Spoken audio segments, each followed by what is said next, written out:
नहीं, मौका अभी मिला नहीं, अभी तो मैं आया हूं। जब मौका मिलेगा तो आपकी आवाज बहुत अच्छी रहेगी और ये आवाज हमेशा निष्पक्ष रहेगी और कमजोरों के लिए रहेगी। मैं उनकी आवाज हूं जिनको इंसान भी नहीं माना गया है, जिनको जानवर मान के उनको तमाम तरह सामाजिक आधार पर, आर्थिक आधार पर कुचला गया, मैं उनकी आवाज हूं। और मैं विश्वास दिलाता हूं कि जब तक चंद्रशेखर पार्लियामेंट में है, हर जुल्म जाति के खिलाफ आवाज उठेगी और सरकारों से जवाब मांगा जाएगा, चाहे वो स्टेट की सरकार हो चाहे केंद्र की सरकार हो। जो भी सरकार संविधान के विरुद्ध में जाके आम जनता के विरुद्ध में कोई भी काम करेगी, उनसे जवाब मांगा जाएगा। और मैं स्पष्ट हूं कि हमें जिन लोगों ने भेजा है उन लोगों की आवाज उठाना हमारी जिम्मेदारी है, तो हम उसको पूर्ण रूप से निभाएंगे, चाहे वो नौजवान हो, चाहे किसान हो, महिलाएं हो या वंचित वर्ग का कोई भी तबका हो। या जिस तरह से कई सूचनाएं हमारे उसमें, जैसे बाबा साहब अम्बेडकर की स्टैच्यू जो है उसको हटाया गया है, उसको वहां से अलग किया गया है। मैंने उस पर भी जो है लोकसभा अध्यक्ष जो है उनको मैंने लेटर लिखा था कि भाई आप इस पे जो है संज्ञान लें और ये ठीक नहीं है।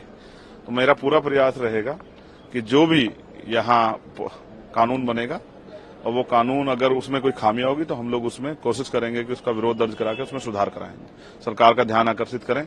और हम कोशिश करेंगे प्राइवेट बिल लाके भी सरकार जो है हमारी जनता की तरफ सुने, जो जनता चाहते हैं उन पर भी चर्चा। सेशन में बहुत कम समय मिलता है, मैं ये भी लोकसभा अध्यक्ष से मांग करूंगा सदन के माध्यम से ही कि वो सेशन का समय बढ़ाएं, जिससे कि क्योंकि बहुत बड़ी लोकसभाएं होती हैं, बहुत मुद्दे होते हैं, उन पर चर्चा करने का अवसर मिले। अच्छा, ये सत्ता के साथ विपक्ष का भी घर है, विपक्ष की भी जिम्मेदारी है।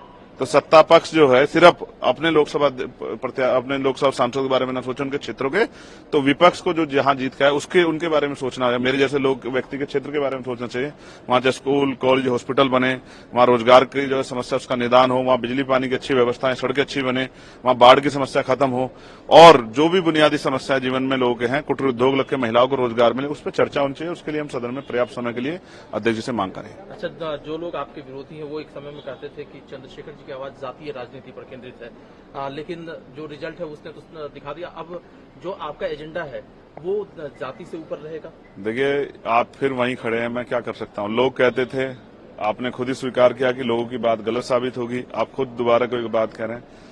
मैं संविधान को मानने वाला व्यक्ति हूं, मैं जाति के बैरियर में नहीं हूं। मैं जातिविहीन समाज की स्थापना के लिए, ये मेरे लक्ष्य में भी है और ये एक मजबूत उद्देश्य भी है इस देश को तरक्की करने का।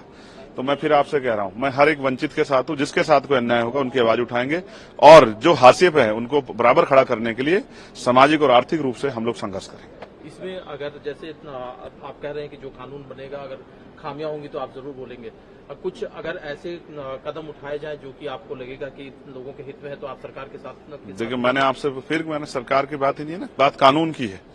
कानून अगर अच्छा होगा तो उसका कोई विरोध नहीं करेगा, और कानून अगर धर्म के आधार पे, जाति के आधार पे या आर्थिक आधार पे भेदभाव करेगा तो उसका विरोध होगा।